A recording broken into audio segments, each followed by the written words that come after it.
All right, good morning, everybody. Happy race day. Let's talk about the Martinsville Cup Series race. Hopefully, we were able to make it out okay on that Xfinity Series slate. Things kind of got a little bit crazy when Brandon Jones messed up the start there, missed the shift, and kind of stacked up a good chunk of the field. I know that, didn't ruin my day, but definitely hurt my day. So hopefully, we can bounce back a little bit from that. So, if you're here, how can you help us? You can like, comment, share, retweet our content. That's always appreciated. It allows us to reach more people. It's a goal of ours to get up to 1,000 subscribers. We get new subscribers every video we put out, every time we have a slate. So thank you guys for being here. If you want access to the spreadsheet ourselves, go over on X. It's at FastCarsFM. Usually we'll post updates and comments, and we'll answer questions over there as well, especially as more news comes out as the slate gets closer. And then, hey, if you had a good weekend, you want to help us out, send us a couple of dollars here and there. If you go to the support tab of the spreadsheet, there's a link there to, say thanks. So, looking at the race preview and initial thoughts, it's a high scoring slate. We got 400 laps today. We don't have 500 laps like the night Martinsville race, but 400 laps is a lot. So there's going to be a lot of dominator points up for grabs. So because of that, again, just kind of like we talked about at Richmond, the main focus, the main priority is going to be how can we maximize the amount of lap leaders, dominators, fast lap getters into our lines, because like we saw with the Xfinity slate, like these drivers can easily score 100 plus points. We're going to need those drivers in our lines. And if you hit on the dominators, it doesn't really matter what your other lines do. Like more or less you're going to cash. It just sort of depends on like how high you're going to cash. So I would maximize lap leaders over place differential, because passing is really tough on this track. Not only because it's Martinsville and it's really small, but just because of the program that these Cup Series cars run. It's everyone complains about it. There's like little to no tire fall off, especially if you look at practice. So tires don't really mean much here. Um, people just kind of get caught in dirty air. So track position is really important. And how can you also, pass people? Well, really, you pass people on pit road here, or trying to take advantage of restarts when you can. So, kind of keep that in mind. And then if you're able to stay on the lead lap, like it's kind of hard to determine who those drivers are going to be. I mean, we have a rough idea, but if you're able to stay on the lead lap, like you can get a decent finish at the end of this race. So if you get trapped a lap down, it's kind of hard to recover from that. All of my lines today have at least two dominators in my line, if not more. Um, this is, place differential has a harder time coming through, especially if you look at some of the most recent slates at Martinsville. We don't really see a ton of place differential place hitting. So don't be afraid of, being a little bit more aggressive on drivers and maybe start a little bit further towards the front of the field, or maybe look like they don't offer as much place differential, because we've seen, especially at Martinsville in this package, that they've been able to maintain their position and score well. Um, so let's look at the driver breakdown here. So as you can see, I got high interest for all these guys up here, and that might not be helpful at all. However, I can't emphasize enough how important it is to get those lap leaders into your line. So if anyone has a chance of leading laps, I'm going to be interested in them. So you got Denny Hamlin there and Kyle Larson. These are my two favorite plays today. I think both of them are going to contend for the win. If I just had to, gun in my head, if I just had to pick who I think the lap leaders are going to be today, it's going to be Denny Hamlin, Kyle Larson. Now you can play them together. However, it really does kind of restrict the rest of your line and what you're able to do, because then you're more or less, in the 7, 6, 5K range for the rest of your line. But if Hamlin and Larson hit, you're good. So I like Larson. He starts on the pole, starts first, best chance to be a lap leader. So between the two of them, I would prioritize Larson. But you can't ignore how good JGR is on these short flat tracks. Hamlin did win at Richmond. Didn't necessarily dominate and lead a ton of laps, but he was right there. And this is a great, track for him. Truex is also going to be in that boat. I'm not getting to him as much as I'm getting to Hamlin and Larson, but this is another track that Truex is good at. When you think of, Martinsville, you think of Hamlin, you think of Truex. Um, so I want at least, one of these drivers, if not two of those drivers into my line. Ryan Blaney might bump him down to medium interest. He's a tad behind where JGR and Hendrick are, just, where Penske is at the moment. Ryan Blaney is terrible at Richmond, which is a short track, and he's actually really, really good at Martinsville, which is a short track. So you would think they would, correlate a little bit, but it's completely the opposite. Ryan Blaney is not good at Richmond, but he's very good at Martinsville. I expect him to be, a contender running towards the front of the field. Not a main priority for me, but I'm definitely going to have a lot of Blaney, depending on how many lines I'm building. Christopher Bell and William Byron are kind of in the same boat. Both of them start a little bit deeper in the field. So if you are playing Bell and or Byron, I would still advise pairing them with a driver that starts further towards the front of the field, because Bell and Byron, it's going to take some time for them to advance their position. Most likely, we won't see them, unless strategies kind of go their way, or maybe stage two or something where they're able to kind of get some track position. But they're very good here. They give us some place differential upside. We saw Bell do that last week at Richmond, kind of slowly but surely navigate his way throughout the field, kind of be there towards the end of the race. Before I forget, it was a pit penalty or something kind of took him out of contention there. Um, so yeah, if you can get some combination of Byron, Bell, Blaney, Truex, Larson, and Hamlin in your line, I think that is a great way to start today.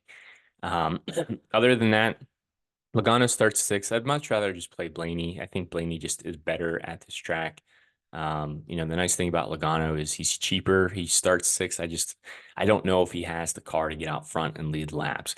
If you're playing Logano, most likely you're sacrificing, another one of those 10, 11K drivers. And I just think the upside of those 10, 11K drivers is much higher than what Logano has. So I don't mind him, but I'm not going to have as much ownership there. Not really getting to Brad Keselowski.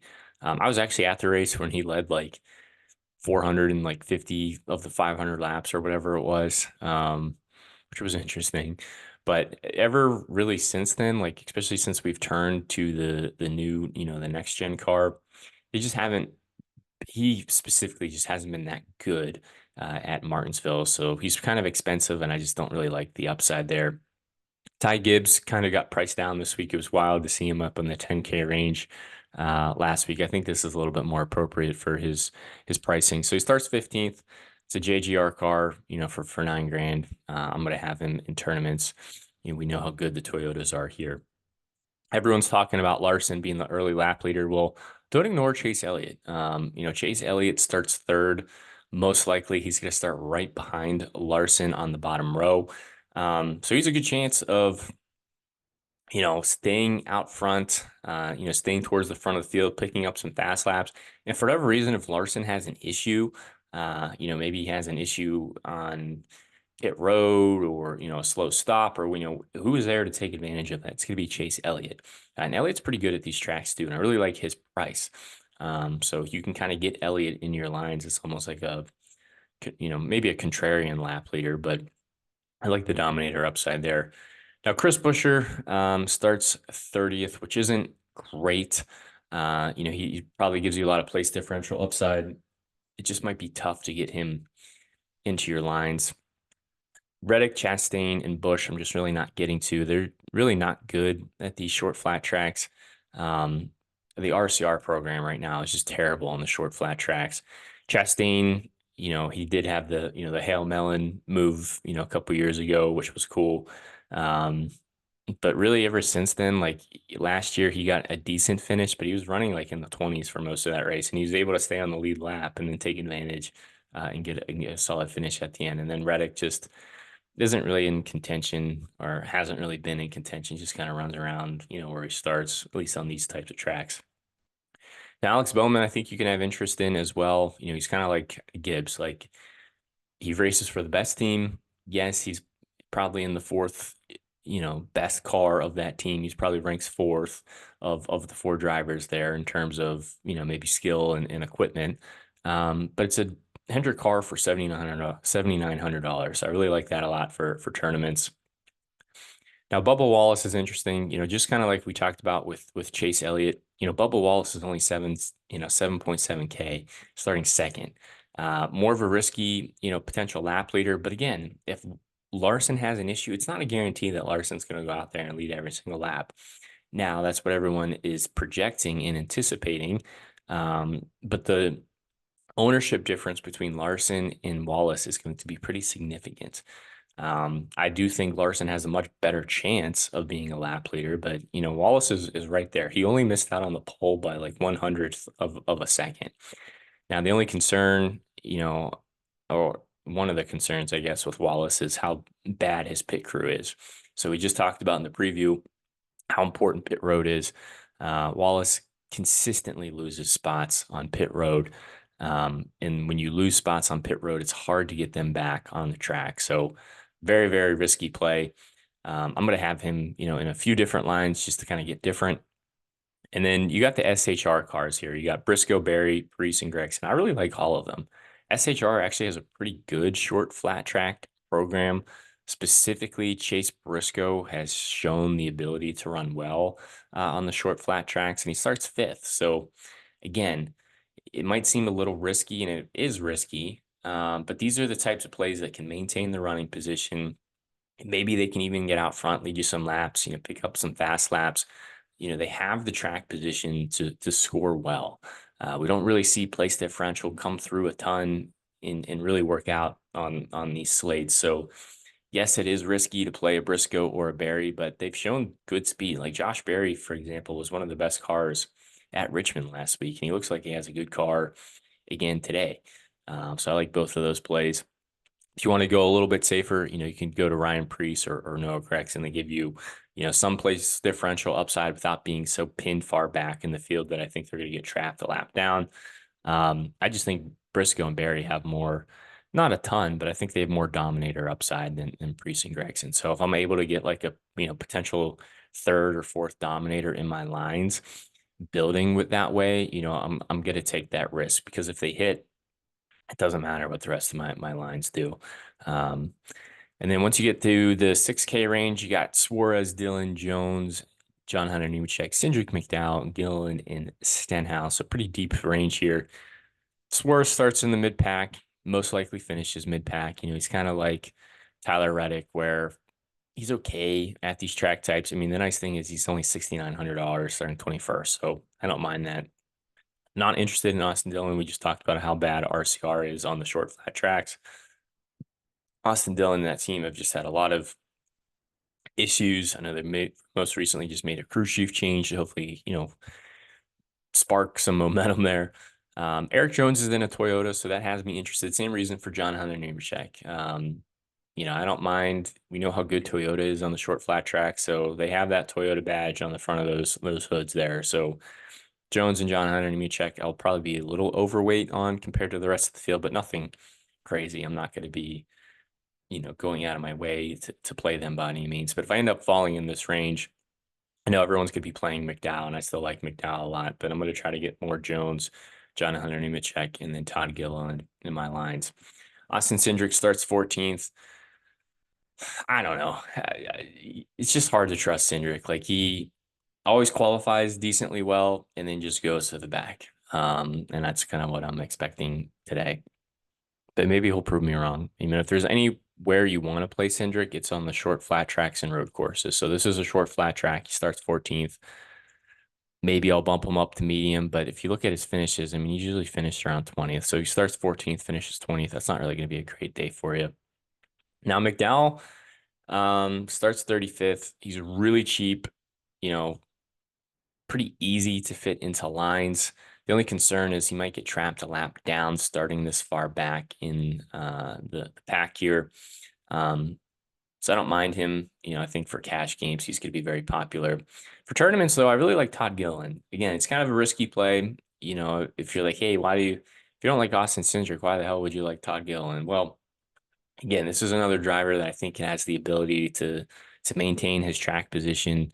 And I think the finishing potential, with Gilliland is much higher than some of these other plays, just based off speed alone coming in this weekend. So I like him a lot for GPPs. I don't know how much people are really going to play him. Stenhouse starts 23rd, most likely finishes around there. I don't mind Hocevar. It's one of my more favorite punt plays I'm getting to down in this range. Not really getting to LaJoy. LaJoy might have higher ownership than he normally does just because of his practice times, but I really hate the way that the Cup Series does practice. They break it up in these different groups. Um, and it's always, one group always has an advantage over the other. So when you try to mix the two, it doesn't always tell the full story. So like it was saying, hey, LaJoy had like the best, one of the best cars in practice, and then he goes out and qualifies 32nd. And we saw how bad he was at Richmond. So I think people might play him based off of his practice times and where he starts, but I'm really not getting there. Not really getting to Zane Smith today. I don't mind Justin Haley. It did not work out for him at Richmond. However, it didn't work out for him at Richmond because he just kind of got screwed over when the caution came out for that Kyle Busch, barely touching the wall. Got really trapped him, lap down. It didn't allow his strategy to kind of fully play out, and he was never really able to recover from that. But he had good speed otherwise. And again, I don't know how much people are really going to play him. Burton starts deep, probably finishes deep. Casgrella starts deep, probably finishes deep. Hemrick, I don't mind if you just like, hey, I need some price, savings, that you got to save me some salary here. I want to get the Hamlins. I want to get the Truexes. I want to get the Larsons into my lines. How can I do that? Well, you got to go to the bottom of the slate most likely. And I think Hemrick is probably the lowest on the slate I would go. He basically starts DFL. So, as drivers wreck out, slowly but surely through pure attrition, he should be able to advance his position. But just know he's going to be running in the back of the field, and the only chance he really has of passing cars is if they wreck out. Josh Williams, not really interested in, and then we're not playing the NBM car today. So it's hard. I mean, if you play Hamlin and Larson together, it really kind of restricts your lines. So, how can you get different today? I think attacking some of the plays on the bottom of the 10K, the 9K, and even some of the 8K, drivers are good. Like I said, I'm going to try to be over the field a little bit on Elliott, Wallace, Briscoe, and Barry. I don't necessarily know they'll be able to take over the lead from Larson, but they're close. I think Truex is a good play today. I like Bell, Byron, but it's hard to get these plays in. They're priced up for a reason. So I'm going to be building lines for the rest of the day. Come hang out with us on X. It's at Fast Cars FM. I'll get this posted, but best of luck, and we'll catch you next weekend. Thanks for tuning in, guys.